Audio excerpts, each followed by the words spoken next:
Oke, sekali lagi selamat datang di panel 205 dengan tema menguatkan yang masih terabaikan dalam feminisme Indonesia, disabilitas, kesehatan mental, dan lansia. Kita menggabungkan tiga itu dalam kategori tiga isu penting tapi masih terabaikan dalam gerakan feminisme Indonesia. Panel ini akan di lead di-cherry oleh panel chair kita, Dr. Wiwin Siti Aminah Rahmawati, SAG, MAG, dosen di Universitas Islam Darussalam Ciamis dan juga Direktur Center for Gezi Universitas Nahdlatul Ulama Yogyakarta. Langsung aja sesi ini sepenuhnya saya serahkan ke Teh Wiwin dan nanti di akhir kembali diserahkan kepada saya. Selamat mengikuti dan berdiskusi di sesi 205 KCIF 2025 ini. Terima kasih. Baik. Assalamualaikum warahmatullahi wabarakatuh. Selamat siang semuanya waktu Indonesia dan selamat malam waktu Amerika. Malam sekali dini hari ya. Selamat eh, apa namanya? Mungkin udah sore banget di Indonesia bagian timur. Eh, Salam sejahtera buat semuanya. Mudah-mudahan sehat dan masih semangat ya.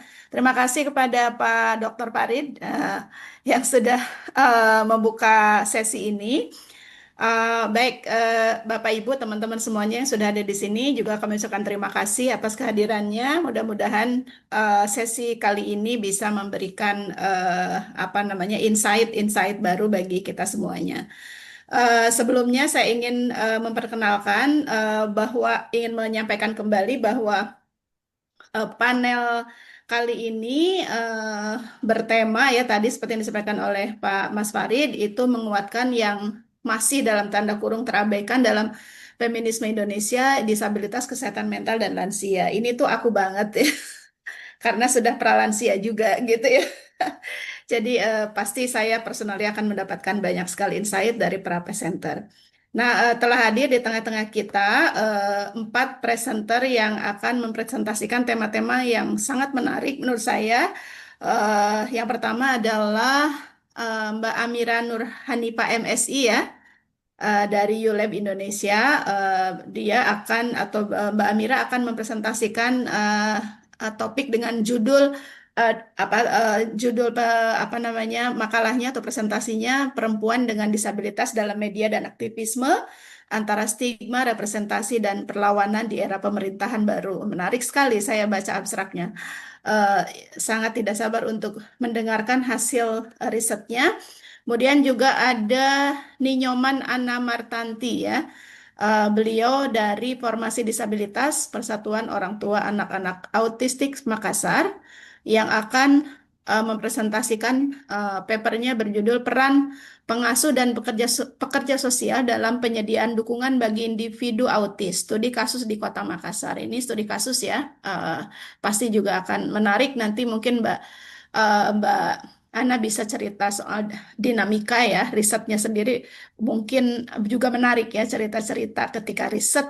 Kemudian yang berikutnya adalah Mbak Irmia Fitriah atau Mbak Ima ini dari seorang feminis antropolog dan penyintas bipolar yang akan bercerita akan menyampaikan autoetnografi gitu ya berjudul Merawat Diri Merawat Gerakan Autoetnografi Penyintas Bipolar. Ini tentu juga akan sangat-sangat menarik dan kita sangat senang akan mendengarkan pengalaman langsung dari Mbak Mia. Kemudian yang terakhir yang belum hadir tapi mudah-mudahan udah hadir ini ya.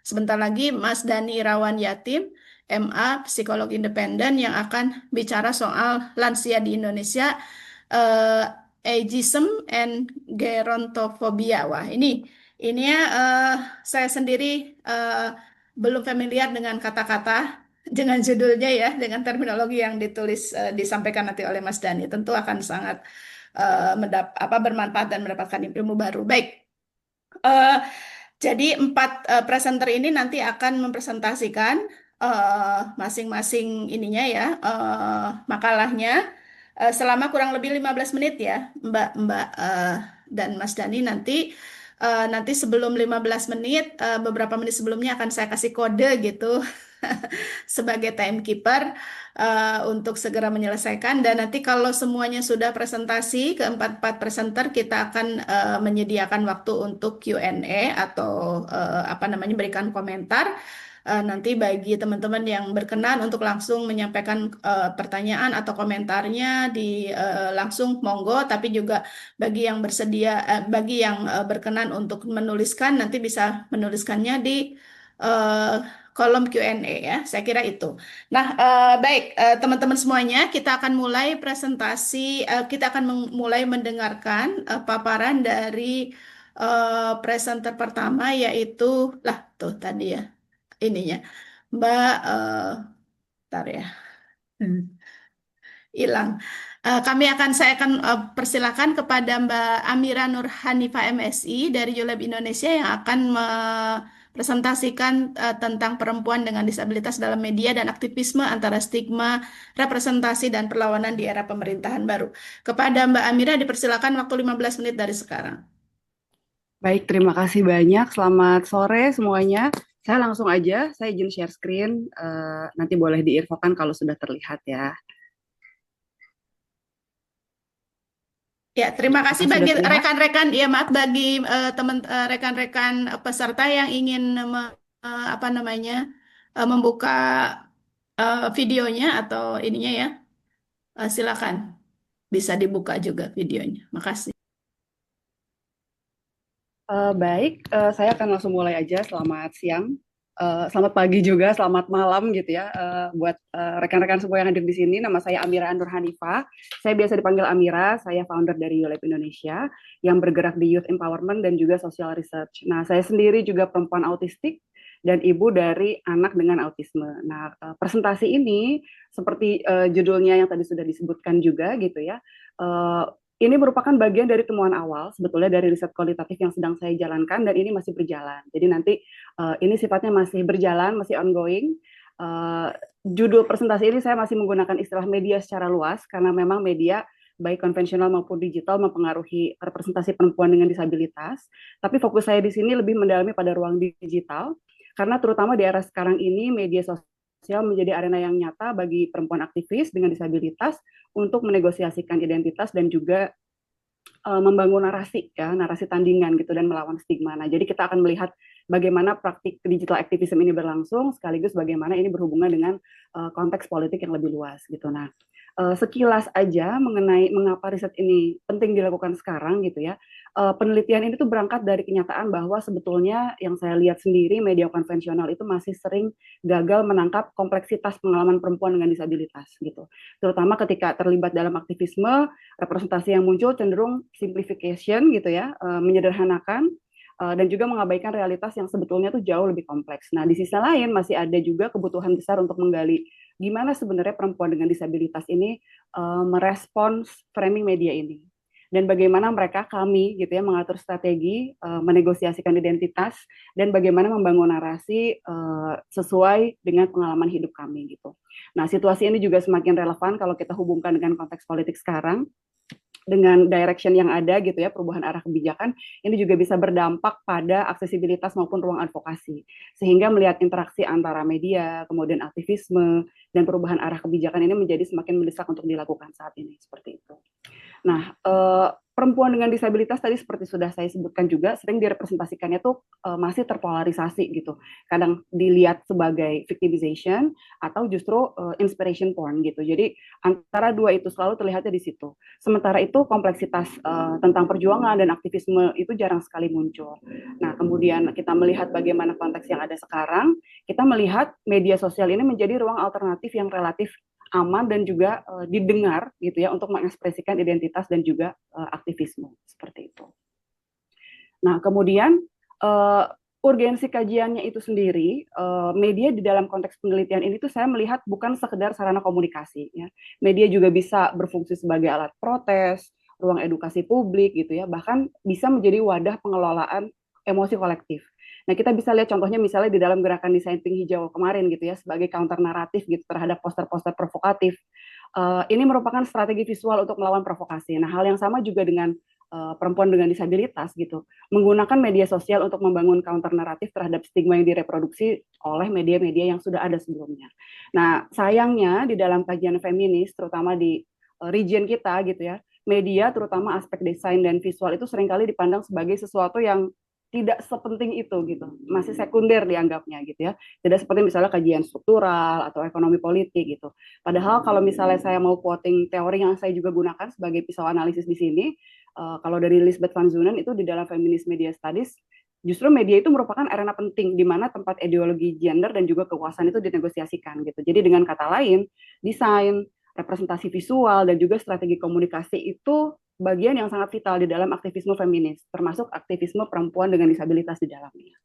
Nah, kemudian perlu juga dicatat bahwa riset ini berlangsung dalam konteks pemerintahan yang sekarang gitu ya, di mana arah kebijakan dinamika politik juga terkait dengan aksesibilitas serta ruang advokasi ini sangat terpengaruh. Dan walaupun presentasi ini lebih fokus pada praktik digital activism, tapi perubahan ini juga tentunya tetap penting sebagai latar gitu untuk mewadahi titik awal diskusi ini gitu ya. Nah, saya ingin sedikit membahas mengenai kerangka teorinya, tidak akan terlalu mendalam gitu ya, tapi ada 3 pisau analisis yang saya gunakan di sini, 3 kerangka. Yang pertama dari Erving Goffman dengan teori stigma dan dramaturgi untuk melihat strategi self-presentation. Kemudian ada Garland Thompson dari Feminist Disability Studies untuk melihat medical gaze dan menyoroti disability aesthetics. Kemudian Lisbeth Van Zunen sini dari Feminist Media Theory untuk membaca bagaimana perempuan merepresentasikan diri dan melakukan reclaim narasi di ruang digital. Nah, jadi kombinasi teori ini memungkinkan analisis yang cukup komprehensif tentang bagaimana perempuan dengan disabilitas menggunakan media digital untuk dekonstruksi stigma, kemudian membangun identitas publik dan juga menciptakan narasi tandingan yang otentik seperti itu.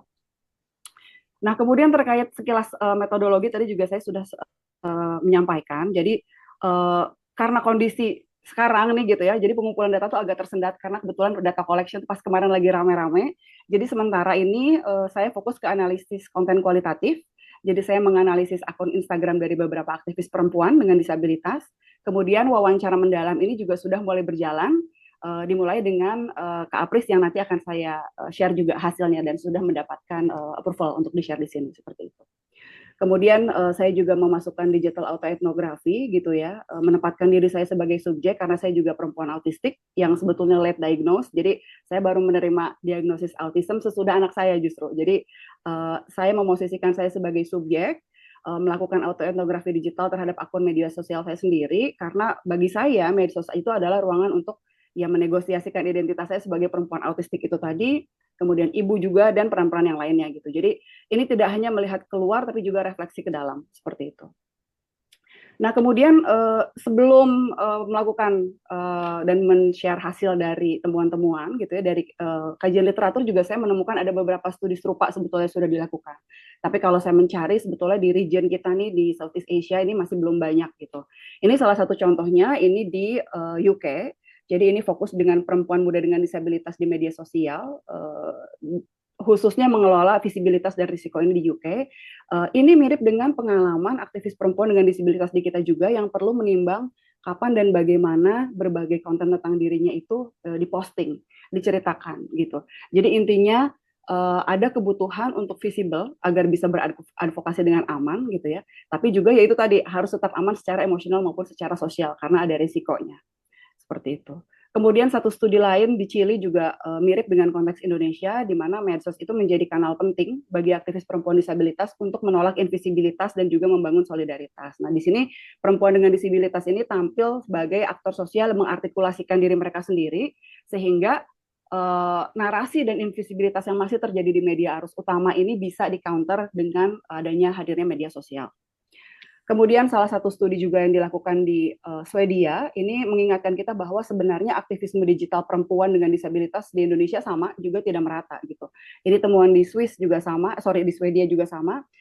Yang mempunyai akses gadget dan juga digital literasi itu bisa aktif, tapi yang lain tetap tertinggal. Nah, bagaimana caranya mengadres isu tersebut, di mana media sosial itu memang memberikan peluang, tapi juga bisa memperdalam eksklusi bagi mereka yang tidak mempunyai kapasitas, baik itu secara akses literal gitu ya, atau secara data gitu, maupun literasi digital. Kemudian yang terakhir ini dari wawancara mendalam dengan 20 konten kreator disabilitas di Amerika. Ini melihat bagaimana aktivis perempuan dengan disabilitas ini menghadapi dilema yang sama gitu. Jadi mencari visibilitas untuk advokasi, tapi juga berhadapan dengan resiko stigma.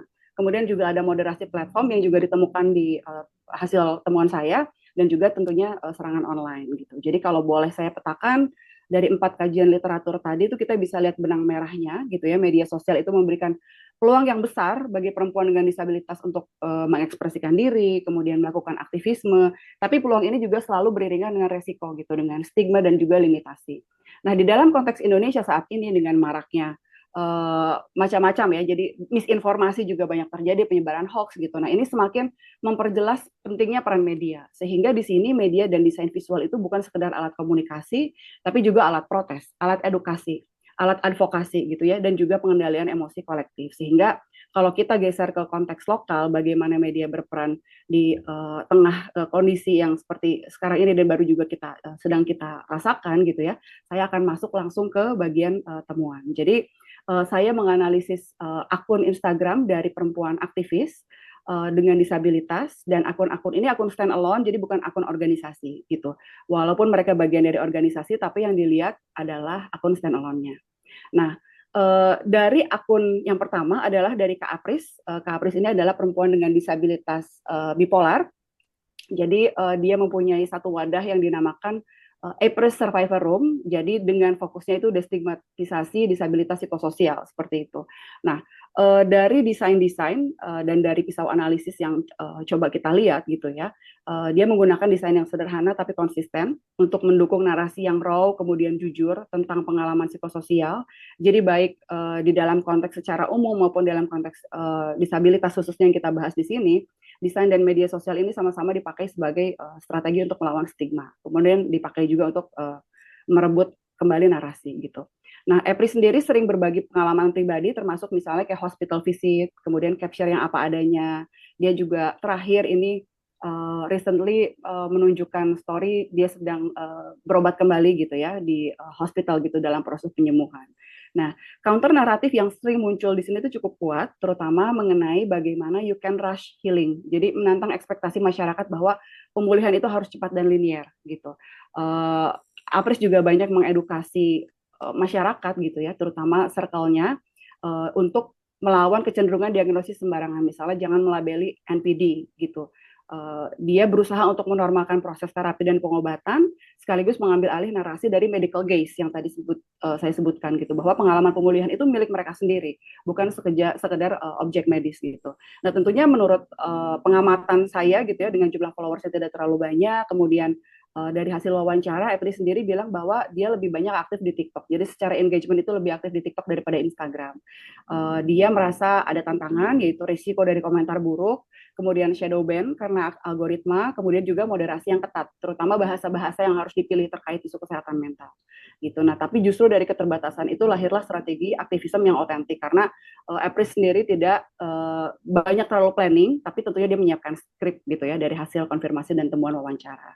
Nah, dari wawancara dengan Epris, saya bisa mengkonfirmasi bahwa akun ini memang lahir bukan sebagai strategi aktivisme yang terencana, tapi lebih sebagai ruang aman untuk berbagi pengalaman raw sebagai survivor gitu. Nah, tapi justru menariknya nih dari proses day-to-day sharing inilah lahir bentuk aktivisme digital gitu. Jadi prosesnya itu berjalan dari sharing experience dulu, kemudian ada kurasi konten juga supaya tetap aman, dan juga ada pemilihan platform. Jadi untuk interaksi, Epris sering aktif live di TikTok, tapi kemudian Instagram untuk mengkurasi seperti itu. Nah, dia juga cerita mengenai tantangannya, mulai dari restigma, kemudian moderasi platform yang ketat tadi.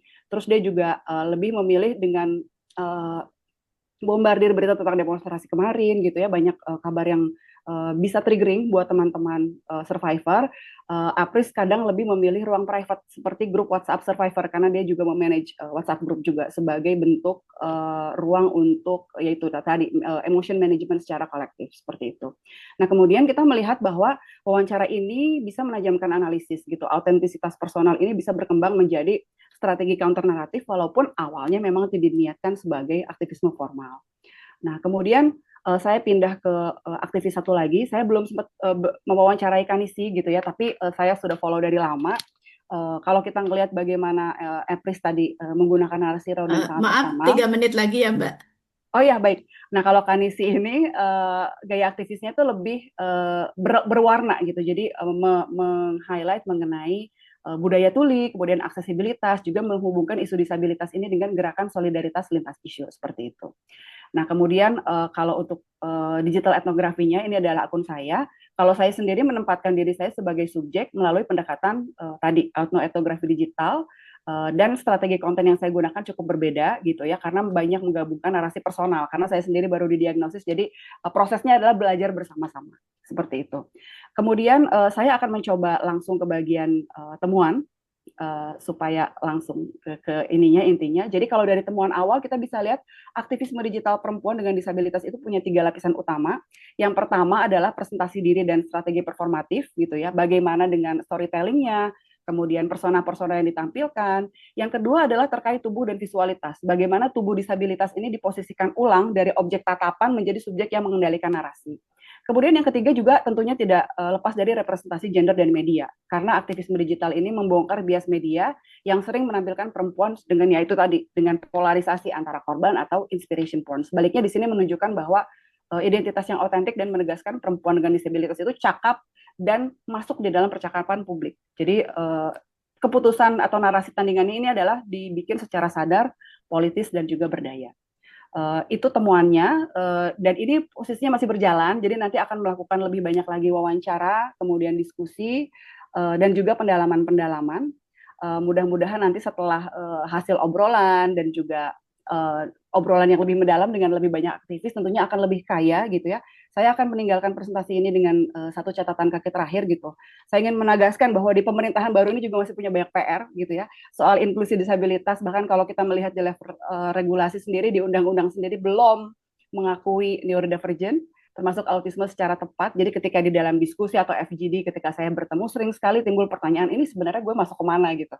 Nah ini tuh masih menjadi pertanyaan. Jadi ya kalau mau berbicara serius soal kebijakan, penting sekali untuk mendengarkan langsung dari kami, melibatkan kami yang juga bagian dari komunitas disabilitas dan juga komunitas ya masyarakat seperti itu. Itu aja mungkin paparan saya, mudah-mudahan cukup jelas. Nanti kita bisa berdiskusi lebih lanjut di sesi Q&A. Terima kasih.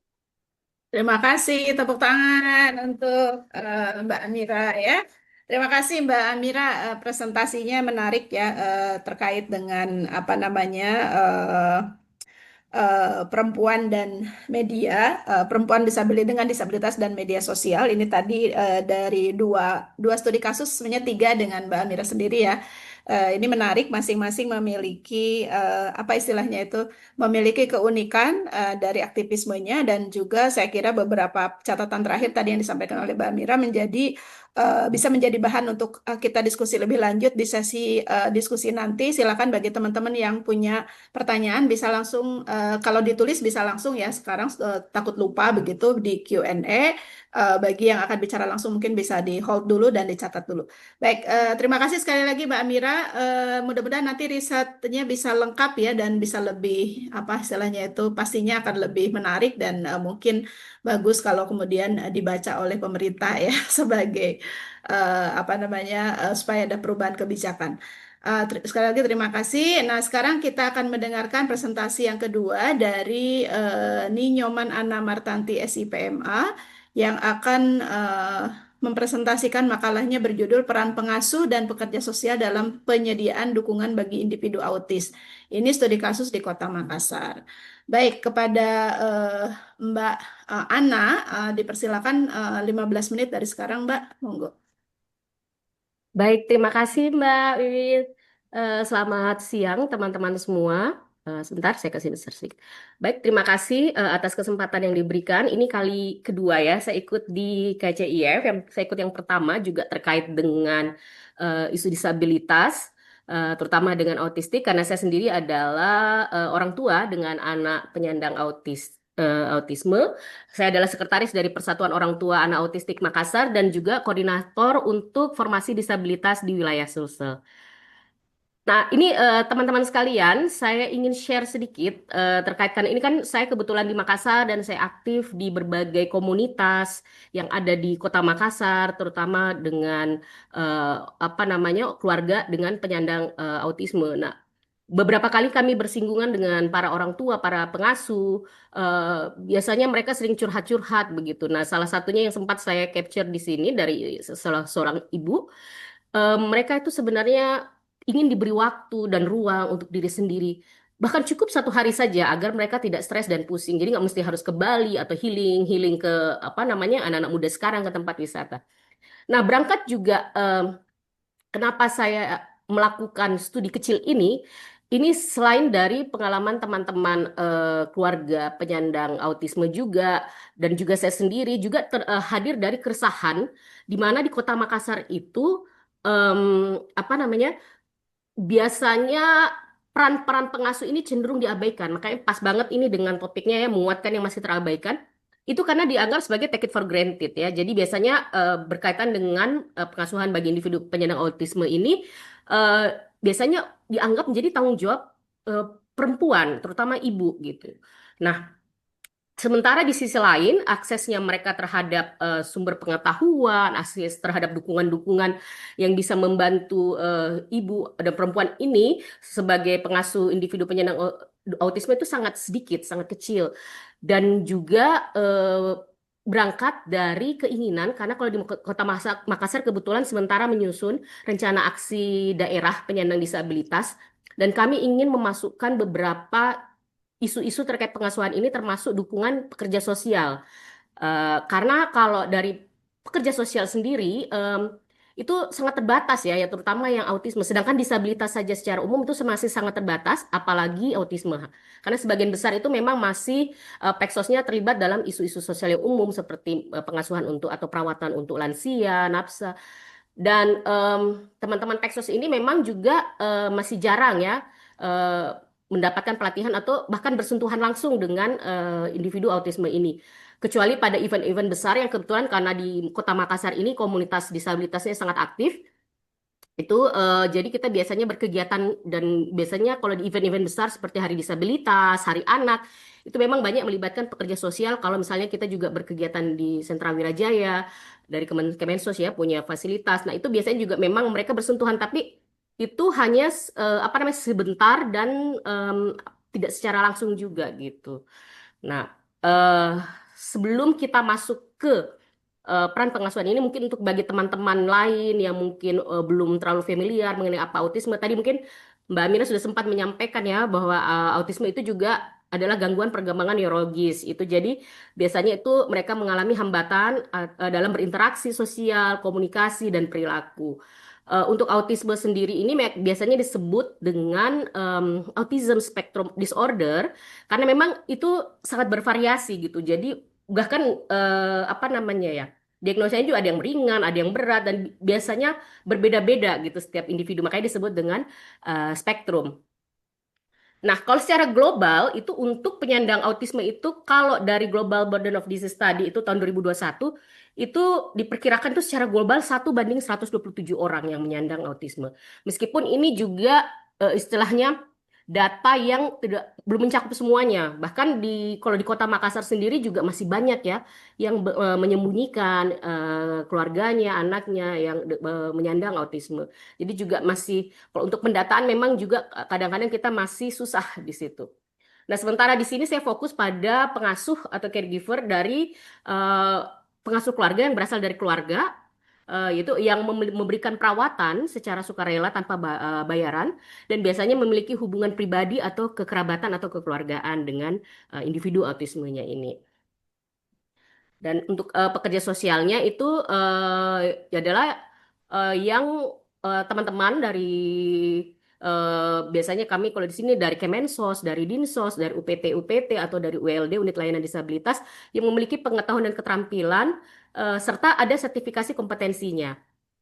Jadi biasanya di sini teman-teman Peksos kalau di Kota Makassar itu memang masih kebanyakan mengurusi lansia atau kalau misalnya di Sentra Wirajaya karena sudah generalis ya itu sudah ada untuk anak berkebutuhan hukum, disabilitas, tapi biasanya cerebral palsy yang masih susah bergerak, atau ODGJ dan lansia.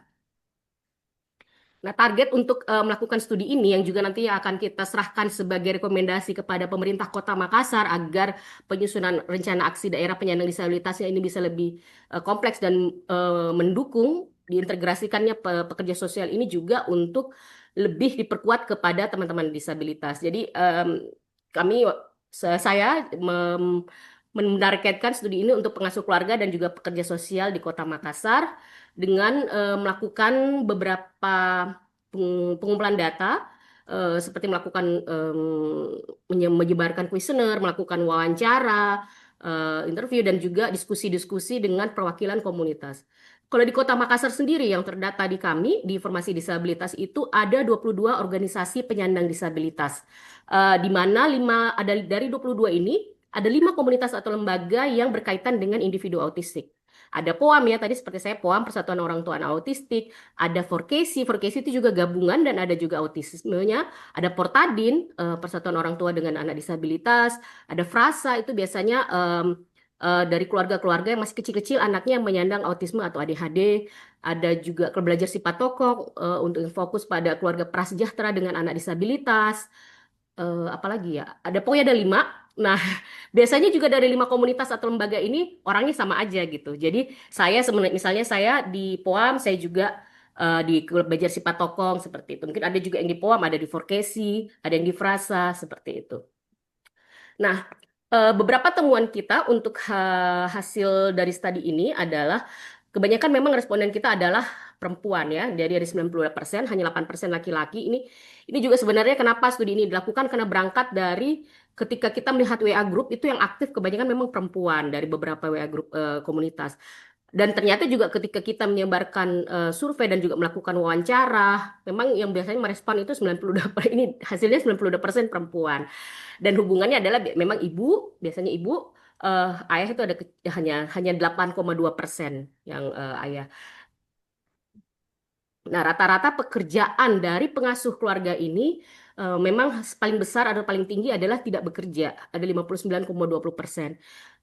Ini juga berkaitan dengan mengapa mereka dipilih menjadi pengasuh misalnya. Karena selain inisiatif sendiri juga dan keputusan bersama keluarga, juga karena ini di sini ya kan ibu biasanya lebih dekat, punya waktu luang lebih banyak, lebih paham soal autisme dan tidak ada pilihan lain gitu. Dan atau bahkan tidak bekerja kantoran. Jadi memang biasanya ibu atau perempuan ini karena sebagian besar juga tadi itu tidak bekerja, makanya mereka juga dan juga merasa memiliki kedekatan dengan individu autisme ini, jadi mereka lah yang dipilih menjadi pengasuh.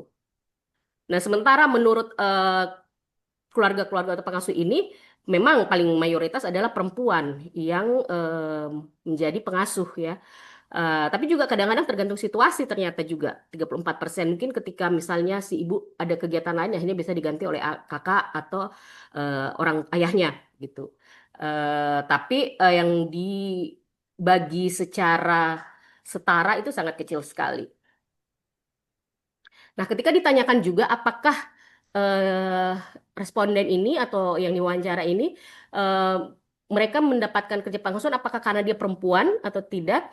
Ya, hampir juga yang mengatakan karena gendernya ya, tapi ada juga yang merasa itu tidak ada hubungannya karena dia merasa kedekatan aja dengan anaknya. Dan bahkan banyak yang tidak tahu juga gitu. Dan tapi sebagian besar juga merasa eh, dialah yang melakukan hampir sebagian besar kerja-kerja pengasuhan ini gitu. Dan untuk dibagi secara adil ya mungkin hanya 28% dan agak adil masih yang diharapkan masih lebih seimbang itu 24%.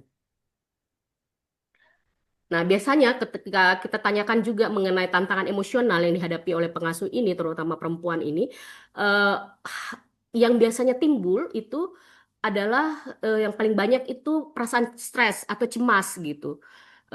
Disusul oleh rasa bersalah atau merasa tidak memiliki power atau tidak berdaya gitu. Sementara kelelahan emosional atau burnout itu juga cukup besar, 50% dari responden yang menjawab dan yang ditanyakan. Sementara yang merasa masih bisa mengendalikan emosi itu cukup kecil ya. hanya 2% begitu. Dan memang kelelahan emosional ini, rasa perasaan rasa bersalah, stres itu menempati yang paling tinggi yang ketika kita diskusi dan juga menanyakan yang mereka hadapi selama ini. Nah, ketika kita juga menanyakan soal pengasuhan ini apakah mempengaruhi kesehatan mental mereka, sebagian besar menjawab ya menyebabkan mereka menjadi stres, tapi saat ini so far mereka dapat mengelolanya dengan baik gitu dan meskipun juga menyebabkan stres atau kecemasan, tapi dia bisa punya strategi untuk mengatasinya. Dan caranya itu memang yang paling besar di sini adalah bergabung dengan komunitas gitu. Bergabung dengan komunitas mungkin sesama orang tua dan juga melakukan hobi atau aktivitas yang mereka sukai, eh, berolahraga dan juga berbicara dengan teman atau berbagi gitu. Sementara hanya 8% yang mencari bantuan profesional seperti psikolog atau psikiater. Nah, biasanya ketika kita juga tanyakan hal-hal apa saja sih yang biasanya teman-teman pengasuhan ini merasa sebagai tantangannya dalam mengasuh individu autistik itu. Jadi biasanya mereka merasa kurang mendapat pengertian ya dari keluarga atau teman. Mungkin semua beban diberikan kepada mereka dan juga merasa dihakimi, misalnya terutama ketika anak tantrum atau anak misalnya apa namanya tidak tidak melakukan seperti yang diinginkan gitu. Jadi mereka merasa dihakimi gitu. Dan juga banyak mereka merasa mereka akhirnya tidak punya waktu untuk bersosialisasi lagi dengan yang lain. Waktunya habis hanya untuk melakukan kerja-kerja pengasuhan ini.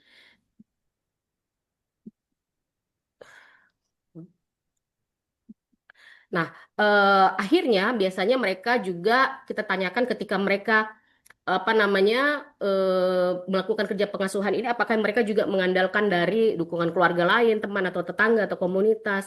Biasanya untuk hal-hal apa saja gitu. Dan biasanya memang saat mereka mengalami tekanan emosional, salah satu dua yang kami wawancarai mengatakan bahwa mereka takut akan melukai individu autistik itu atau anaknya gitu ketika mereka mengalami tekanan emosional. Jadi biasanya mereka membutuhkan atau mengandalkan dari keluarga atau mungkin teman-teman dari mereka.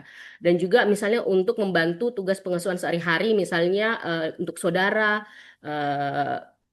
kakaknya, adiknya ya, di individu autisme itu juga biasanya membantu untuk tugas pengasuhan sehari-hari. Dan biasanya juga untuk mengakses layanan kesehatan atau pendidikan, mereka memerlukan dukungan dari teman-teman atau keluarga, terutama misalnya dalam mengantarkan atau mengakses misalnya layanan BPJS-nya seperti itu. Nah, dari pertanyaan yang kami sampaikan kepada teman-teman pengasuh ini, juga kami mendapatkan bahwa yang paling mereka butuhkan dalam peningkatan untuk layanan untuk pengasuh itu adalah memang pendidikan yang lebih inklusif. Ini kenapa? Karena kebanyakan dari teman-teman pengasuh ini yang juga kami tanyakan, itu mereka kadang-kadang kelelahan juga ketika misalnya mengantarkan anaknya atau keluarganya yang autistik ini, karena biasanya kalau misalnya contoh di sekolah reguler itu mereka tetap harus mendampingi terus ya selama proses belajar mengajar karena masih kurangnya Ya, GPK 3 atau menit guru lagi ya pendamping Mbak itu. Ana. Siap. Ngapunten. Dan juga di SLB misalnya mereka juga diskriminasi ternyata bahwa dari penyandang disabilitas lain autistik itu hanya diberi waktu hanya sebentar gitu. Nah, hal-hal seperti ini yang mereka harapkan adanya pendidikan lebih inklusif, terapi yang gratis dan juga adanya sosialisasi edukasi tentang autisme.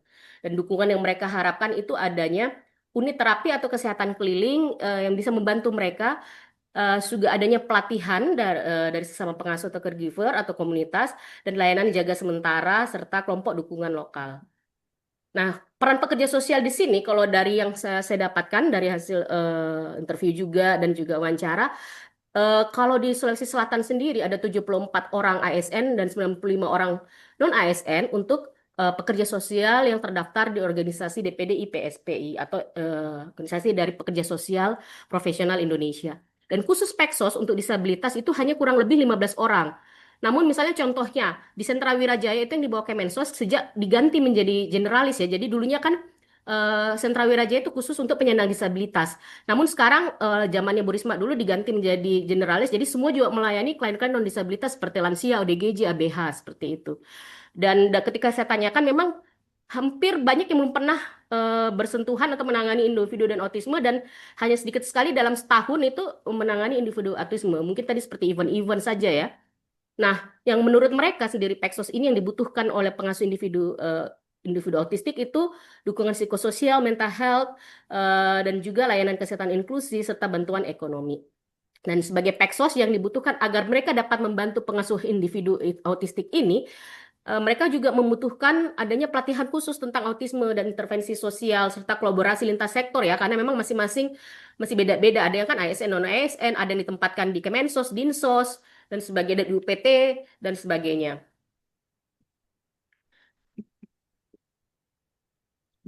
Dan ini usulan-usulan yang kami dapatkan dari teman-teman Peksos untuk peningkatan kapasitas Peksos sendiri terkait dukungan mereka kepada pengasuh individu autistik, adanya peningkatan kapasitas pekerja sosial tadi terkait dengan edukasi supaya mereka juga paham dalam menangani, bahkan adanya perda agar peran Peksos dapat lebih kuat di daerah, dan masukkan pekerja sosial dalam sistem pendidikan untuk membantu dan menghubungkan misalnya individu dan autisme dengan sumber bantuan yang ada di luar sekolah, termasuk juga pemisahan peran antara pekerja sosial yang khusus untuk disabilitas autisme.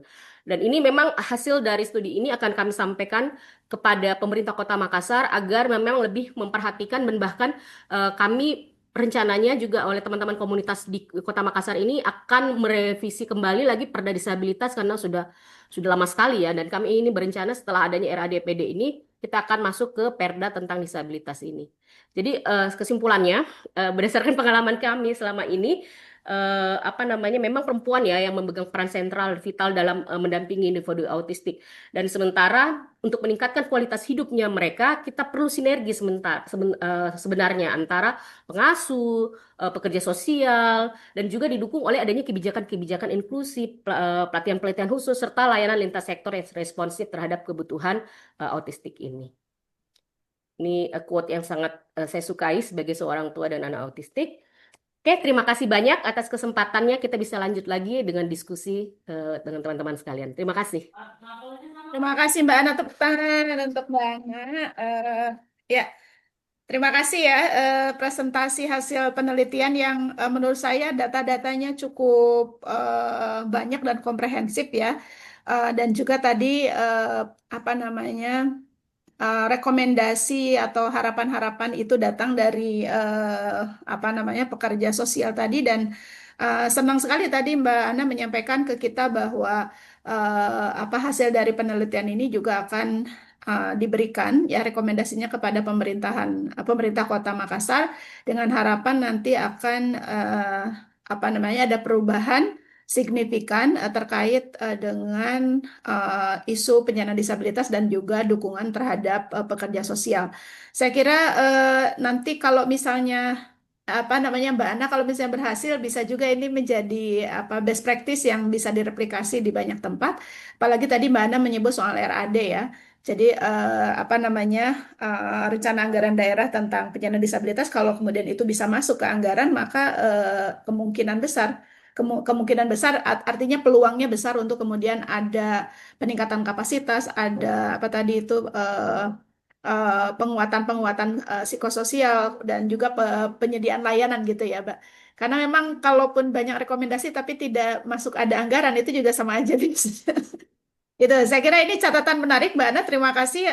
Kita belajar terkait dengan ini ya, soal pengasuhan anak autis dan juga pekerja sosial di dalam isu dalam penyandang disabilitas. Terima kasih sekali lagi, dan sekarang kita akan mendengarkan presenter ketiga, yaitu Mbak Irmia Fitriah atau Mbak Mia, yang akan memaparkan kepada kita semua makalah beliau berjudul Merawat Diri, Merawat Gerakan Autoetnografi Penyintas Bipolar.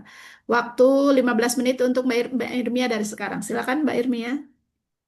Oke, terima kasih untuk waktunya. Sebentar, saya tuh selalu lupa ini kalau, oh ya ini, oke. Jadi ini adalah yang, sorry, ya udah deh. Oke. ini memang ini saya beri judul gini, ini perawat diri, merawat gerakan atau etnografi penyintas bipolar karena ini memang saya menulis untuk diri saya sendiri sih seperti itu. Em, Mungkin ini saya mana sih? Oke. Saya perlu disclaimer dulu. Jadi di presentasi ini itu saya ada mengandung konten bunuh diri. Jadi kalau ada kawan-kawan yang di sini merasa eh, bisa terpicu oleh konten yang berkaitan dengan bunuh diri, saya tidak merekomendasikan untuk mengikuti presentasi ini. Itu sih. Jadi saya disclaimer dulu ya. Nah, sorry.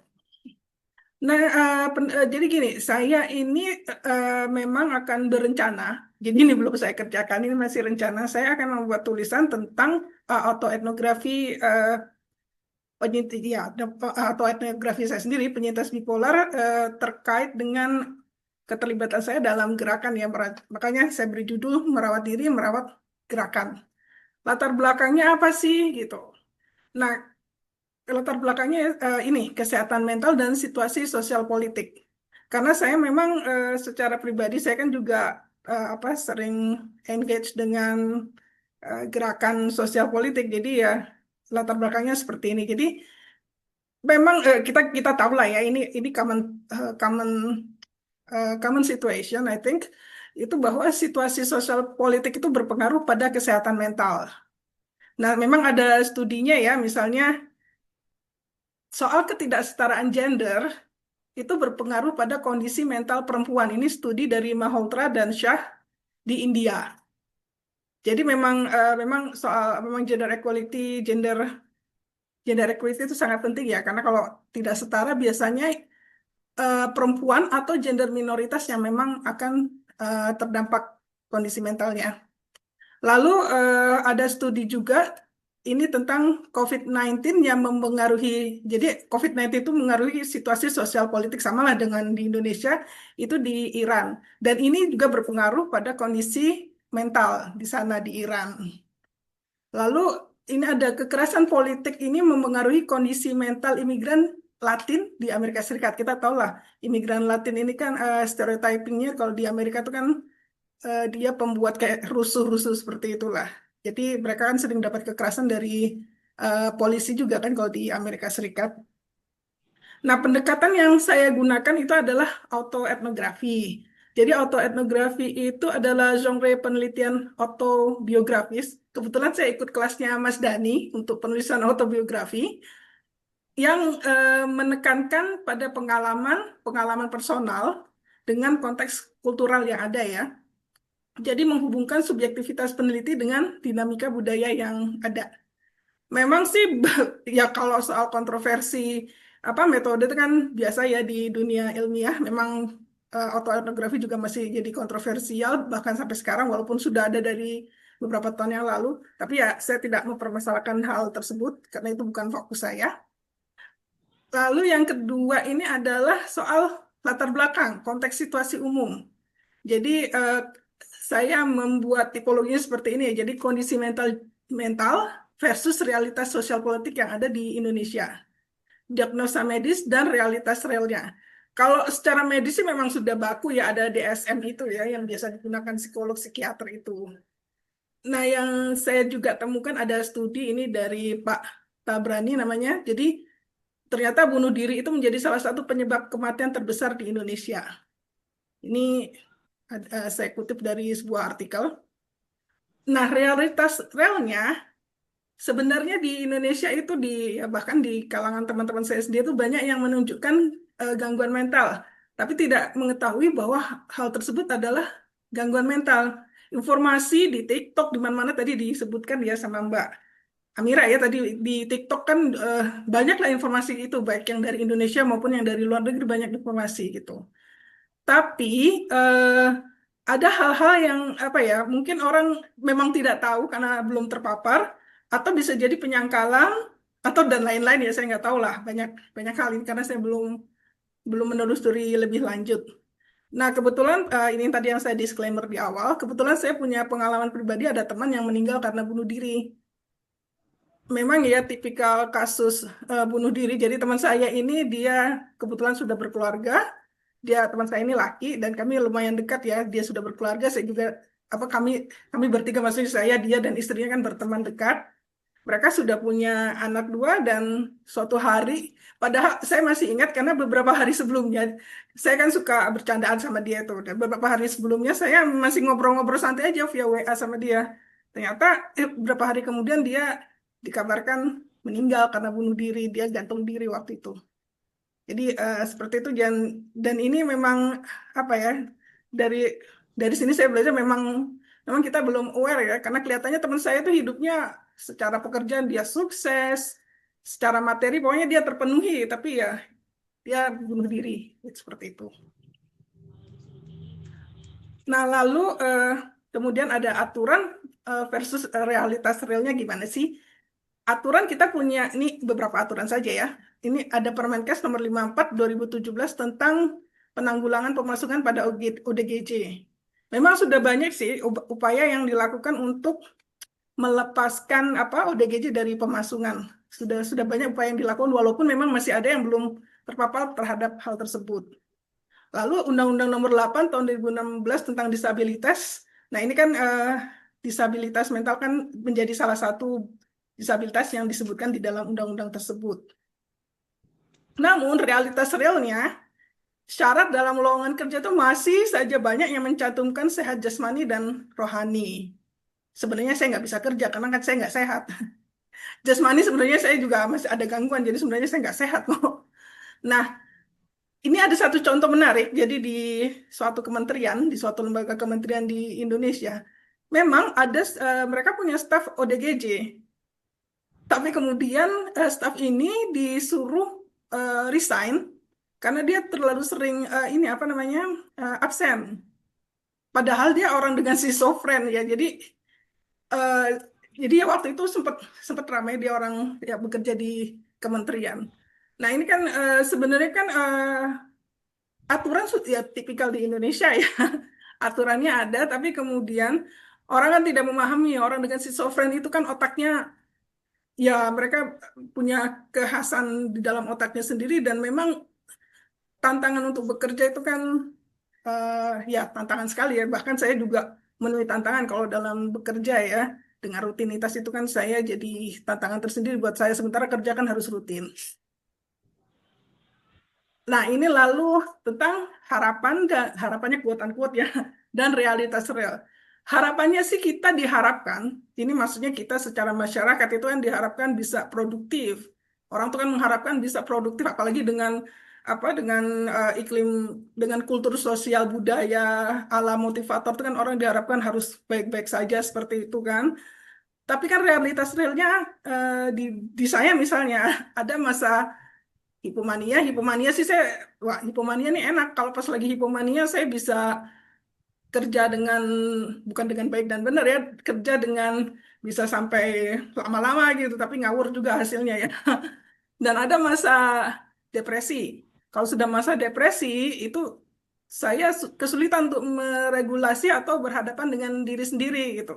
Dan berhadapan dengan segala macam realitas real yang ada. Dan terutama, dan karena fokus saya di sini adalah terkait untuk merawat gerakan, eh, menjadi tantangan berat juga eh, orang dengan bipolar, saya maksudnya, itu ketika berhadapan dengan isu sosial politik. Tahu sendiri lah di Indonesia seperti apa sih isu sosial politik. Itu kan serem ya. Dan dengan segala macam aksi yang baru dilakukan itu kan menyeramkan. Dan memang sih dari dulu saya memang bukan bekerja, tapi dari dulu saya memang involved di kegiatan politik juga ya. Dulu saya zaman mahasiswa misalnya saya biasa mengurusi Tapol-Napol zaman 98 waktu itu kan masih ada penjara Kalisosok di Surabaya. Tapol-Napol kan dipenjarakan di situ. Nah, saya biasanya mengunjungi mereka Tapol-Napol tahun 98. Dan juga ketika konflik eh, mungkin masih ada yang ingat konflik antara Madura dan Dayak. Nah, saya waktu itu sempat ditempatkan di Sampang untuk mengurusi pengungsi-pengungsi yang dari sana dari Kalimantan sana. Waktu itu saya belum tahu ya kalau saya punya gangguan mental seperti itu. Dan dan Dan juga kan saya bekerja biasanya untuk program-program pembangunan ya, misalnya seperti USAID ataupun dengan badan UN. Nah, ini kan juga cobaan misalnya ketika saya harus bekerja untuk contoh kasus untuk hal-hal yang berhubungan dengan perubahan iklim. Mengetahui situasi sulit ketika orang sulit air dan segala macam itu kan sudah jadi keruwetan tersendiri. Tapi ini kan pekerjaan yang tetap harus saya lakukan. Jadi ini memang yang memang ingin saya tuliskan sih sebenarnya di auto etnografi saya karena memang tidak mudah. Saya harus mengakuinya tidak mudah seperti itu. Nah, refleksi saya ini adalah ada seorang dari artikel jurnal yang saya temukan. Jadi sebenarnya apa sih, bagaimana sih kita tahu apa yang kita tahu gitu. Jadi autoetnografer itu mengungkapkan berbagai lapisan kesadaran yang menghubungkan dimensi personal dengan dimensi kultural, sosiokultural sih. Seperti yang saya sebutkan tadi. Ya, saya sadar di banyak hal yang misalnya dampak dari perubahan iklim, dan karena kegiatan saya dengan yang berhubungan dengan tapol-napol, dan saya juga pernah bekerja di Timur Leste untuk post konflik. Dan saya harus mendengarkan, walaupun itu sudah dimediasi dengan penerjemah, dan saya harus mendengarkan kisah-kisah waktu zaman militer Indonesia mengokupansi Timur Leste, kan ceritanya serem-serem ya. Dan itu walaupun sudah dimediasi dari bahasa Tetum ke bahasa Indonesia, tetap itu membekas di otak saya seperti itu. Terutama konflik sih yang sangat berpengaruh ke saya itu terutama konflik. Kalau bencana, saya juga bekerja untuk respon bencana. Itu saya masih bisa coping kalau bencana, tapi kalau konflik itu sulit. Ya, baik. Terima Dan kasih. 3 menit lagi oke, ya, Mbak. Maaf. oke. Jadi ya ada banyak masalah sosial kultural, misalnya peminggiran, diskriminasi. Saya juga banyak berhubungan dengan kawan-kawan LGBT, jadi saya tahu bagaimana sulitnya kehidupan mereka. Dan ada itu tadi yang saya sebutkan, kerentanan terhadap bencana, perubahan iklim. Nah, ini juga yang membuat saya agak gimana gitu adalah quote unquote ya, keributan dalam gerakan sendiri. Kita tahu lah di dalam gerakan sendiri ributnya seperti apa gitu. Bagaimana senioritas, lalu ada yang junior, seperti itulah. Tahu sendiri, mungkin kawan-kawan juga tahu sendiri ya kondisinya seperti apa. Dan versus bagaimana saya harus beradaptasi untuk bertahan hidup dalam situasi yang ada. Jadi itu sih yang ingin saya fokuskan. Terima kasih. Baik, terima kasih banyak tepuk tangan untuk Mbak Mia. Terima kasih Mbak Mia tadi sudah bercerita ya tentang pengalaman personal Mbak Mia dan juga tadi melihat bagaimana sebenarnya kesehatan mental itu sangat dipengaruhi oleh situasi sosial politik dan budaya kita ini tentu saja ya termasuk tadi soal isu gender. Nah, juga masih ada yang disampaikan oleh Mbak Mia beberapa catatan itu masih ada problem di kebijakan juga dan saya kira ini juga semua narasumber tadi sudah menyampaikan soal ini. Terima kasih sekali lagi Mbak Mia. Mudah-mudahan nanti bukunya segera jadi ya Mbak. Apa namanya Bukan tulisannya buku, segera jadi artikel, dan iya, nanti saya jadikan kok. oh iya, Tenang, saya oke. jadikan. Saya dan mudah-mudahan suatu saat bisa jadi buku yang lebih lengkap ya, Mbak, sehingga bisa lebih lebih memotret secara komprehensif. Terima kasih sekali lagi Mbak Mia. Baik, untuk paparan terakhir kita akan mendengarkan dari Mas Dani. Apakah Mas Dani sudah ada di ruangan ini Saya belum ya? ada Ada. hadir. Oh iya iya maaf Mas. Ya, saya mau memastikan. Baik, terima kasih. Untuk selanjutnya saya persilakan Mas Dani Rawani Atim MA sebagai psikolog independen untuk menyampaikan hasil risetnya terkait dengan lansia di Indonesia, ageism Ageism. and gerontophobia. Nah, ini saya juga Ya. bacanya takut salah nanti dibenarkan. Silakan 15 menit ke depan Mas Dani, monggo. Oke, terima kasih banyak. Saya tidak ada PPT ya, jadi saya hanya mau sharing cerita yang kebanyakan sifatnya adalah refleksi dari pengalaman pribadi maupun melihat orang-orang di sekeliling saya. Kalau kita mendengar kata lansia, apa yang terbetik di dalam benak kita? Kalau saya sering memberikan beberapa sesi kepada kelompok-kelompok tertentu, pasti yang muncul adalah tidak berdaya, ya. Lalu kemudian katanya sudah non produktif, gitu. Lalu kadang-kadang muncul kata-kata yang agak agak tidak enak ya, sudah bau tanah, sudah uzur, eh, hanya bisa ngomongin masa lalu, atau kemudian aduh dasar lansia gaptek gitu ya, Eh, atau cerewet pengen didengerin gitu ya. Jadi berbagai macam itu stereotip ya, seperti juga kita tadi udah bicara stereotip kelompok-kelompok yang lain gitu. Padahal katanya orang Indonesia, orang Asia itu katanya sangat menghormati mereka yang sudah tua. Tapi kenyataannya yang ada di dalam kehidupan sehari-hari setidaknya yang saya amati sekeliling saya dan saya ngobrol sama orang-orang, justru orang tua itu dipinggirkan, ya. Orang tua itu dianggap tidak berdaya, tidak bisa ngapa-ngapain lagi, ya sudahlah istirahat aja di rumah dan sebagainya.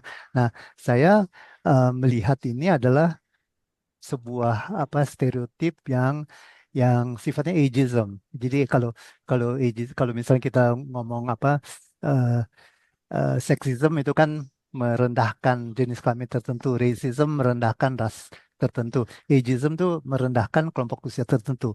Biasanya ageism itu ditujukan pada mereka yang muda, tapi ternyata ada ageism juga yang ditujukan pada mereka yang tua. Kita dianggap tidak produktif, ya. Nah, apa namanya? Saya mengatakan gini juga berdasarkan pengalaman sendiri ya. Mungkin kalau Mbak Mia etnografinya, usia saya sudah 68 tahun. Ya. Saya masih aktif, saya masih senang jalan kaki. Ya, oke, saya nggak akan mengaku bahwa saya 100% sehat walafiat gitu ya. Tapi secara umum saya bisa menjalankan hidup yang produktif. Saya lihat lingkungan sekitar saya, teman-teman saya hampir semuanya juga begitu. Teman-teman saya yang nyetir mobil dan ini. Nah, sekarang kalau kita ngomongin soal gender, perempuan lebih lagi suka dianggap dasar nenek-nenek nyinyir gitu ya, oma-oma yang ya, atau kadang-kadang ada perkataan yang sangat tidak enak yang saya dengar gini, aduh, dia usianya sudah tua tapi masih cantik loh. Loh, emangnya kalau udah tua tuh nggak bisa cantik ya? Jadi seakan-akan ada kata tapi gitu, sudah tua tapi masih cantik. Jadi saya pikir ini semua stereotip bahwa lansia itu jelek, lansia itu tidak bisa ngapa-ngapain gitu. Nah, jadi saya pernah menulis bukunya ilmiah populer ya, terbit tahun lalu yang judulnya adalah Tetap Aktif pada Usia Emas. Subjudulnya adalah Menua dengan Bahagia. Dan saya pikir cukup banyak orang yang sebenarnya yang masih produktif dan masih aktif di usia lansia 60 tahun ke atas. Kalau kita lihat di Indonesia ya, angka harapan hidup itu sekarang itu 73 tahun. Ya, kalau kita lihat dalam sejarah, saya harus nyontek sedikit ya. Pada tahun 1950-an, angka harapan hidup orang Indonesia itu 43 tahun. Tahun 1960 itu 50 tahun. Tahun 70 itu 59 tahun. Dan sekarang di tahun 2020 itu angka harapan hidup adalah 73 tahun. Nah, angka harapan hidup kita tahu itu bukan hanya sekedar eh, dilihat dari segi kesehatan, tapi juga dilihat dari kemajuan teknologi, kemajuan layanan, kemajuan transportasi, sosial ekonomi, pendidikan, dan sebagainya, dan kemudian itu muncullah angka-angka tersebut ya. Nah, saya sering kalau hari Lansia Nasional menegarkan apa yang dikatakan oleh pemerintah, misalnya ada pidato yang mengatakan eh, demografi kita akan berubah 10 tahun lagi, angka angka lansia akan bertambah. Oleh karena itu pemerintah harus memberikan perhatian yang lebih besar. Oke, sampai batas itu saya setuju, berarti ada perhatian pada lansia. Tetapi kalau lansia bertambah 10 tahun lagi atau 20 tahun lagi, itu bukankah berarti bahwa jumlah populasi Indonesia makin sehat? Orang kan tidak mungkin menjadi lansia kalau dia tidak hidup sehat, kalau dia tidak hidup aktif gitu. Jadi ini yang menjadi advokasi pribadi saya ya. Ingin mengatakan lansia itu bukannya orang-orang yang tidak berdaya. Nah, waktu saya buat buku itu saya ternyata cukup kaget. Oh, ternyata saya tidak sendirian ya. Karena buku saya dibeli oleh eh, komunitas-komunitas lansia, bukan cuma di Jabodetabek. Tiba-tiba ada yang menghubungi saya di Klaten, ada yang menghubungi saya di Medan, ada yang menghubungi saya di Denpasar, ada yang menghubungi saya di cukup banyak kota. Oh, ternyata ada ya komunitas-komunitas lansia dan pada umumnya semua mengatakan hal yang sama. Kok kami dianggap sebagai orang-orang yang nggak bisa ngapa-ngapain? Kami dianggap sebagai orang-orang yang tidak produktif. Dia bilang itulah yang namanya ageism. Sebaliknya, kalau tadi ya istilah gerontofobia, geronto biasanya dihubungkan sama usia, fobia itu takut. Orang takut menjadi tua, ya. Misalnya saya membaca, saya dulu dosen ya, kalau membaca mahasiswa saya merayakan ulang tahun yang ke-30, masuk di Instagram, Facebook, aduh besok gue udah tua. Umur berapa sih?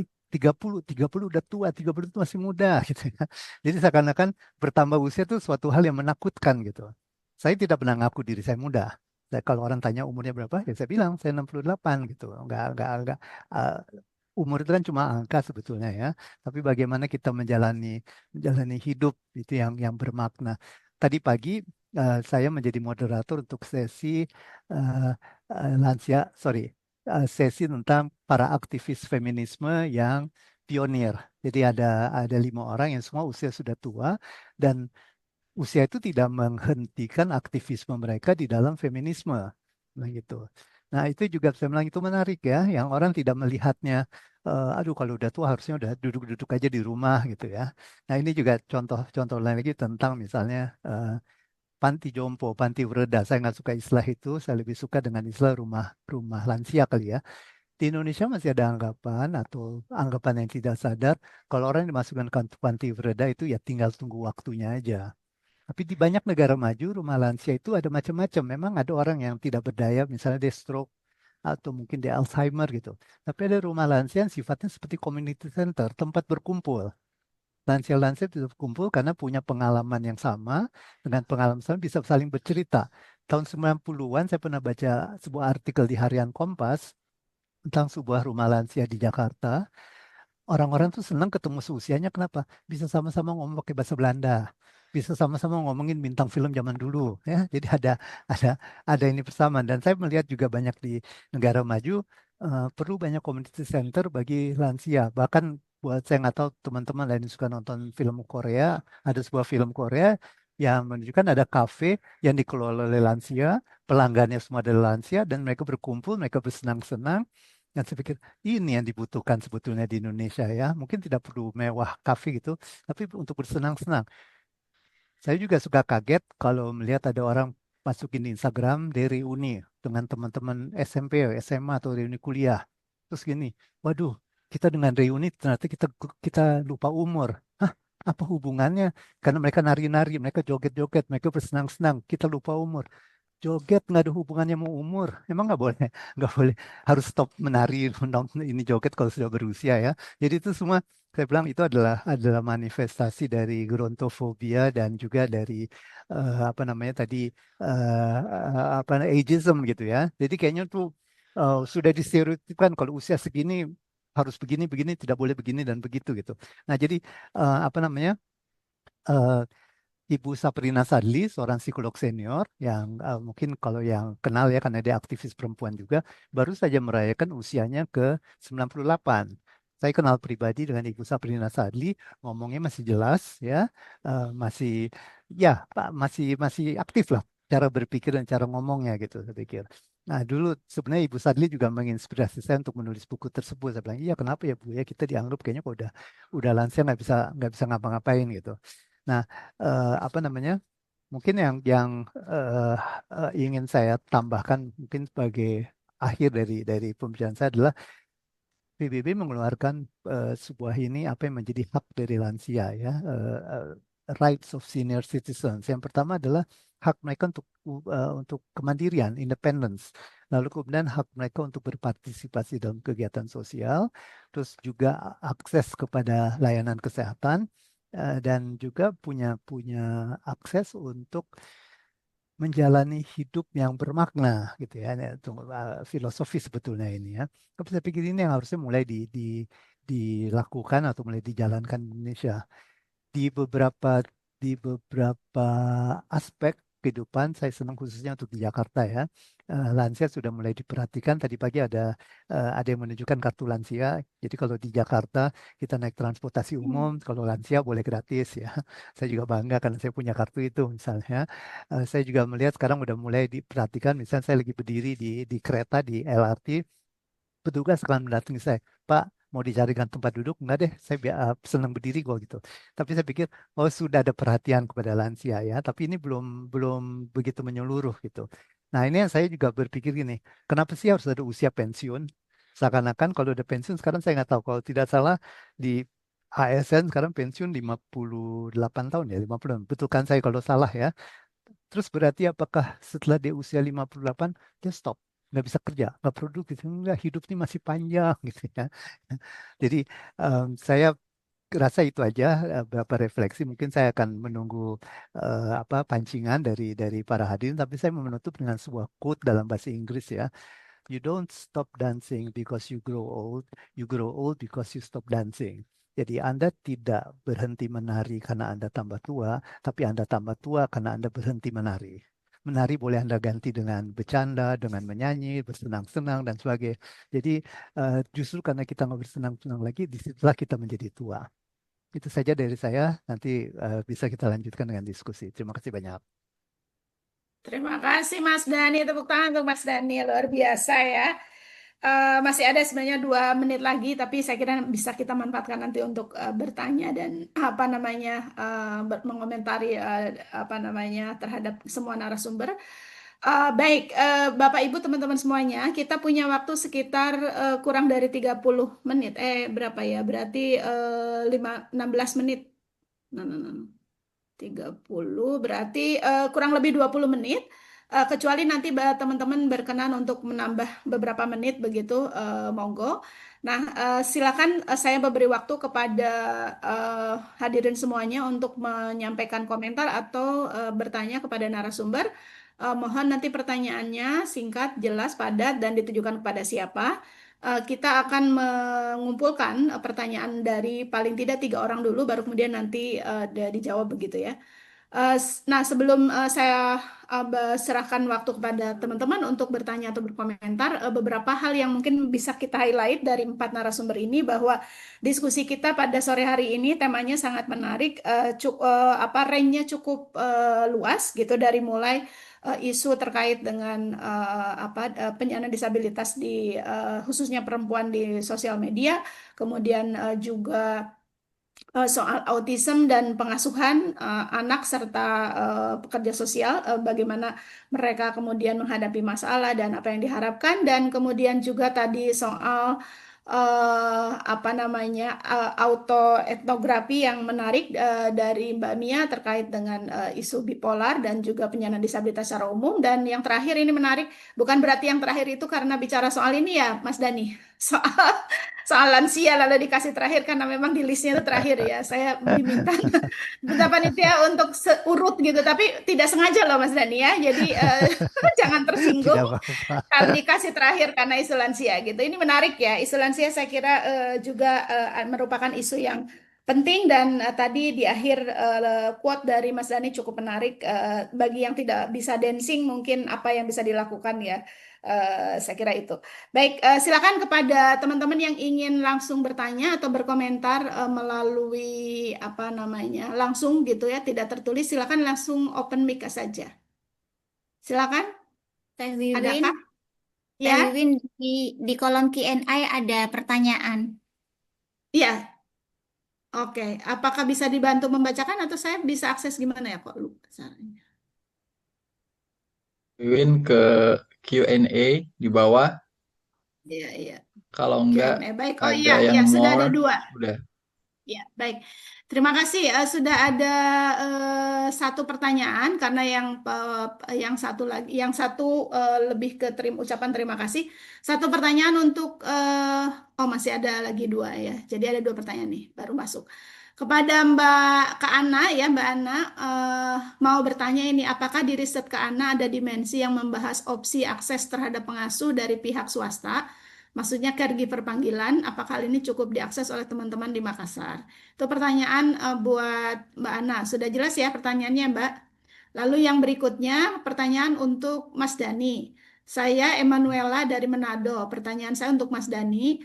Perempuan lansia sering menghadapi diskriminasi ganda usia dan gender. Bagaimana cara feminisme mengangkat suara mereka? Menarik pertanyaannya. Baik, ini mungkin dari ini ya, dari Q&A, forum Q&A di sini. Nah, sekarang silakan saya beri waktu mungkin eh, kepada 2 penanya yang mau langsung menyampaikan. Silakan, apakah ada? Oke, apakah ada? Kalau nggak ada, mungkin kita ini dulu apa namanya mendengarkan jawaban dari Mbak Ana dan Mas Dani dulu ya. Nanti kalau masih ada waktu akan kita kasih kesempatan lagi. Oh, ini ternyata masih ada juga. Oh ya, sudah 3 ya. Cuman ada 2 ya, Mbak Mary ya. 2 pertanyaan saja. Baik, Ada silakan kepada sebenarnya Mbak udah Ana. dijawab. Ya, Eh, terima kasih Mbak Wiwin kesempatan. Sebenarnya silakan ada Mbak Ana. tadi udah beberapa udah dijawab juga, tapi mungkin nanti Mbak Mia ada beberapa pertanyaan untuk Mbak Mia juga.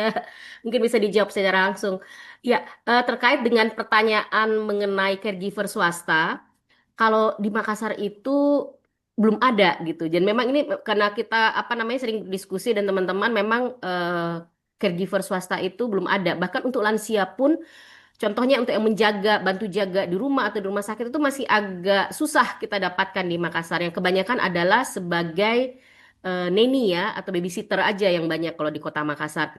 Eh, dan juga karena apa namanya eh, belum belum adanya ini makanya kita kenapa saya masukkan juga terkait dengan peran Peksos gitu pekerja sosial karena Peksos juga ini mereka juga memiliki pengetahuan terkait kerja-kerja eh, perawatan dan juga terkait dengan kesejahteraan sosial. Namun memang juga justru di Makassar sendiri, Peksosnya sendiri masih terbatas apa namanya dalam memberikan layanan dan untuk terutama disabilitas Oh pun ya, juga masih paket ya. sangat sedikit dan terbatas, apalagi Ya, autisme. sebentar. Jadi memang kalau dari hasil Sebentar. studi ini Jalan pusat. memang sebagian besar untuk kerja-kerja pengasuhan untuk individu autistik ini lebih kepada pengasuh keluarga gitu. Karena memang ya belum ada gitu. Demikian Mbak Wiwin. Terima kasih. Terima kasih Mbak Ana untuk pertanyaan kedua kepada Mas Dani. Mbak Mary, kalau ada pertanyaan yang tidak bisa saya baca, saya hanya baca dari grup apa dari forum dari apa kolom Q&A itu hanya ada 2 memang. Silakan Mas Oke, Dani, monggo. oke. Mungkin jawaban saya agak jawaban yang tidak langsung ya. Seperti misalnya gini, betul memang ada ini ganda ya karena perempuan dan juga karena lansia. Barangkali bisa dimulai dengan para peserta yang ada di sini semua yang belum lansia ya. Mulailah hilangkan stereotip pada lansia. Mulailah hilangkan gerontofobia. Anda usianya 30, 40, 50 tahun tidak perlu takut menjadi tua gitu. Itu sudah bisa mengubah dunia mulai dari diri kita sendiri gitu. Kita tidak menganggap bahwa tua itu menjadi sesuatu yang tidak berdaya, yang lemah, yang itu. Apalagi perempuan sudah ada stereotip bahwa perempuan itu lemah, terus atau perempuan lansia itu perempuan tidak berdaya. Carilah contoh-contoh perempuan lansia yang justru sangat aktif gitu. Saya tadi sudah menyebutkan salah satu Sabrina Sadli. Saya punya daftar gitu ya, daftar pribadi saya tentang orang-orang lansia dan cukup banyak perempuan yang di Jakarta yang kebanyakan adalah tokoh seniman, tokoh di bidang seni, tokoh di bidang intelektual, penelitian, akademia, tokoh-tokoh masyarakat yang semua walaupun sudah berusia lanjut tidak berarti kemudian dia cuma diam aja di rumah gitu, tetap aktif gitu. Nah, barangkali dengan mengumpulkan contoh-contoh yang bisa menjadi role model, bisa jadi panutan, tunjukkanlah pada orang-orang yang mengalami diskriminasi atau stereotip bahwa dia perempuan dan dia lansia. Salah satu yang saya sebutkan adalah Ibu Sabrina Sadli. Maaf nih saya agak Jakarta sentris ya. Kalau misalnya tahu di Universitas Indonesia ada seorang profesor namanya Profesor Meiling Uyi. Eh, cukup banyak kalau di bidang seni misalnya ada Ratna Riantiarno yang ini pemain teater. Penyanyi misalnya yang baru baru berpulang berapa bulan lalu dari Titiek Puspa usia berapa tetap bernyanyi gitu ya, tidak berhenti. Terus nanti bintang film, Christine Hakim masih main film. Dia tidak mengatakan saya udah 60 saya berhenti. Siapa lagi yang kita kita cari? Banyak sekali bintang film dan apa stereotip yang selalu dikatakan dunia yang foya-foya gitu yang hura-hura, ternyata mereka sangat aktif dan tetap tetap tetap hidup yang ini. Kalau misalnya tahu di luar negeri ya, misalnya ada penyanyi namanya Cher. Cher itu bisa melakukan tour keliling dunia usianya sudah 80 ya. Terus ada cukup banyak deh kalau misalnya senang musik rock ya, bisa dicari. Jadi itu jawaban singkat dari saya. Terima Terima kasih. kasih Mas Dani. Terima kasih jawabannya ya. Saya kira ada banyak contoh ini tadi apa Mas Farid menulis Prabowo katanya. Bahkan di usia 70 lebih udah jadi presiden ya. Baik, ini ya saya mendapatkan lagi pertanyaan tambahan di kolom Eh, Q&A.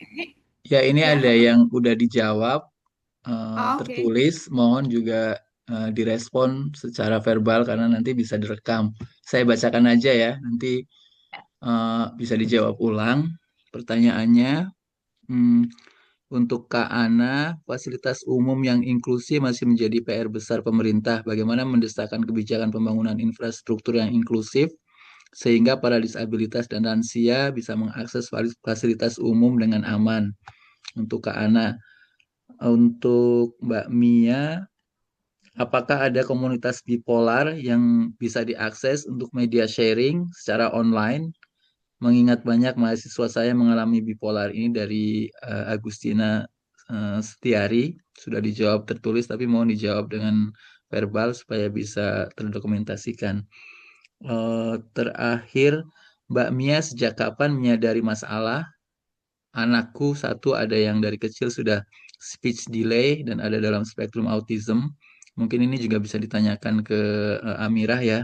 Di usia yang sudah berpuluh tahun ini merasa mampu menghadapi masalah-masalah hidup. Itu pertanyaannya. Eh, Mungkin itu yang perlu direspon secara verbal. Iya, Silakan. ada dua lagi, Mas Farid, ada dua lagi Ya. yang belum disampaikan. Pertanyaan untuk Mas Dani ya. Apa namanya? Bagaimana pendapat Mas Dani atau saran soal kepemimpinan intergenerasional dalam OMS, khususnya terkait ageism ya? Apa tantangannya memastikan suara generasi muda dan senior diakomodasi secara setara, sekaligus menyiapkan kaderisasi kepemimpinan berikutnya tanpa mengabaikan pengalaman generasi senior. Wah, ini intergenerasional ya. Lalu yang terakhir kepada Mbak Amira ya.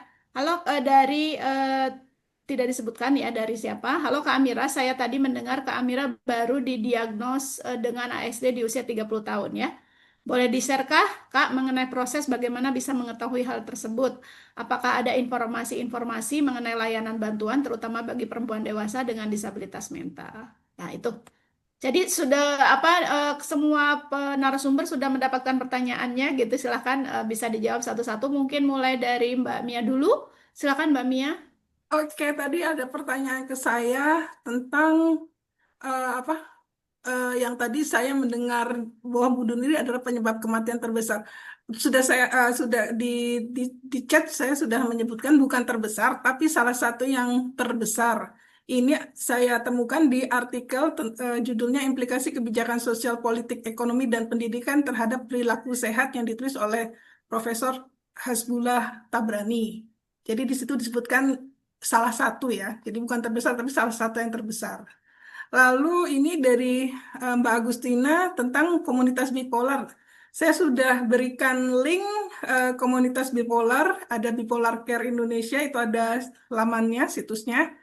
Lalu saya pikir saya dulu pertama kali terpapar soal bunuh diri, karena saya kan ada kecenderungan waktu itu awal-awal kan untuk suicidal thoughts gitu, pemikiran bunuh diri. Jadi saya waktu itu mengikuti kegiatannya Into the Light. Nah, itu sudah saya berikan di situ, situsnya Into the Light. Di situ banyak sekali informasi tentang kesehatan mental dan juga apa namanya fasilitas kesehatan mana yang bisa diakses untuk kesehatan mental, untuk ke psikiater dan maupun ke psikolognya. Di situ ada di halamannya Into the Light.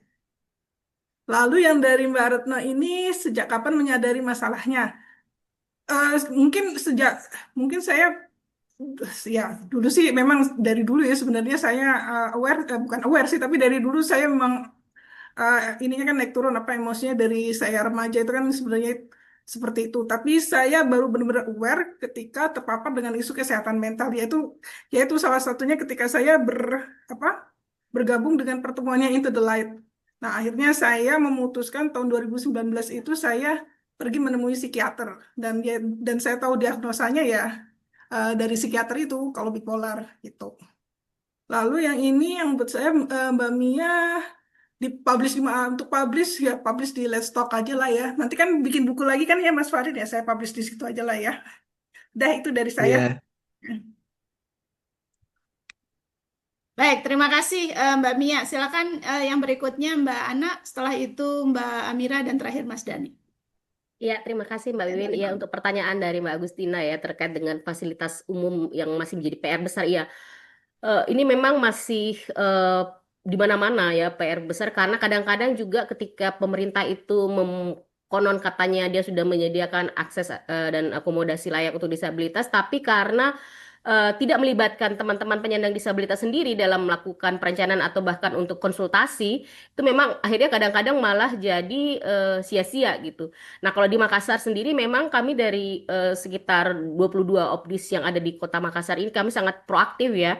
Dan selalu terlibat dalam kegiatan-kegiatan pemerintah sehingga kadang-kadang mungkin mereka juga bosan ya kami apa namanya kejar terus kalau terkait dengan isu-isu disabilitas bahkan di musrembang tematik di apa namanya kegiatan-kegiatan lain itu kita selalu ingatkan dan eh, kita juga sering berjejaring dengan instansi terkait seperti Disnaker untuk terkait dengan ketenagakerjaan dan juga Dinas Pendidikan Kesehatan terutama agar mereka selalu apa namanya ingat untuk memprioritaskan teman-teman penyandang disabilitas juga ini dalam layanan-layanannya bahkan dengan rumah sakit juga kita selalu membangun jejaring untuk mengingatkan untuk ada layanan khusus misalnya untuk akses teman-teman penyandang disabilitas.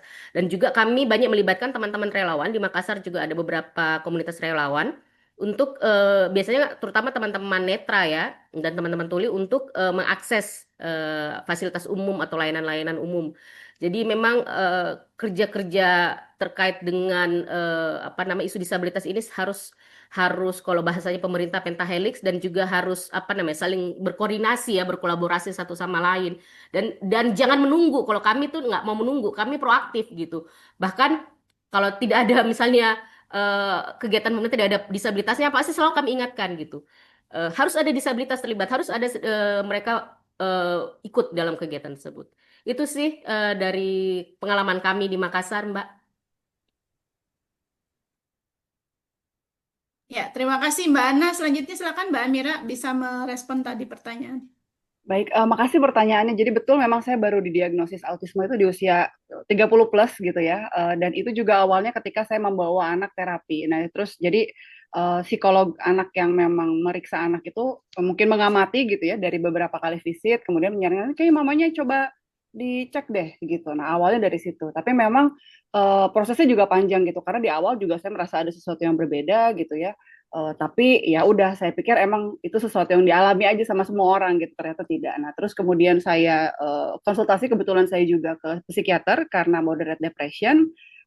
Tapi mungkin karena itu tadi perempuan autistik itu kan banyak yang terlambat diketahui karena selama ini stigma dan stereotip tentang autisme juga hanya melekat pada laki-laki. Dianggapnya kan mostly itu laki-laki gitu sehingga proses masking seperti itu menjadi lebih tidak terlihat gitu ya supaya lebih terlihat beradaptasi dengan masyarakat seperti itu. Nah, jadi awalnya seperti itu. Kemudian saya coba diskusi dengan psikiater yang memang rutin saya kunjungi.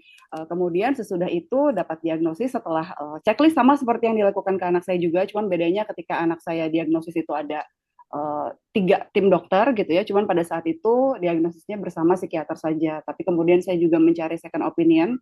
Kebetulan saya di Bekasi, dirujuk ke RSUD Bekasi, kemudian rekonfirmasi lagi di situ, kemudian ditawarkan untuk terapi. Nah, itu juga merupakan privilege gitu ya, karena tidak semua mempunyai akses terhadap flow yang saya lakukan, sehingga banyak sekali perempuan-perempuan dengan yang dewasa terutama dengan autism ini juga tidak terdiagnosis. Mungkin itu yang bisa saya jelaskan, semoga menjawab. Terima kasih.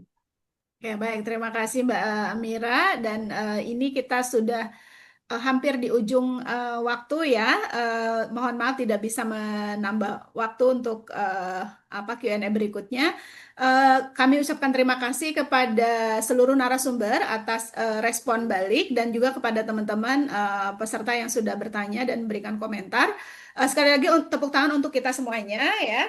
Apresiasi di saat-saat genting seperti sekarang jamnya ngantuk. Di Jogja ini dari tadi mendung, saya harusnya ngantuk, tapi karena mendengarkan narasumber cerita-cerita yang inspiratif menjadi tidak ngantuk. Baik, sebelum kita tutup, ada beberapa hal yang bisa mungkin kita bersama highlight dari diskusi kita pada sore hari ini adalah pertama, menjadi sangat penting kita untuk mendengarkan suara-suara langsung ya dari termasuk dari narasumber pada sore hari ini. Yang bisa ditulis dalam autoetnografi ataupun misalnya autobiografi karena dengan suara-suara langsung itu tentu pengaruhnya akan besar terhadap masyarakat terutama terkait dengan penyadaran ya.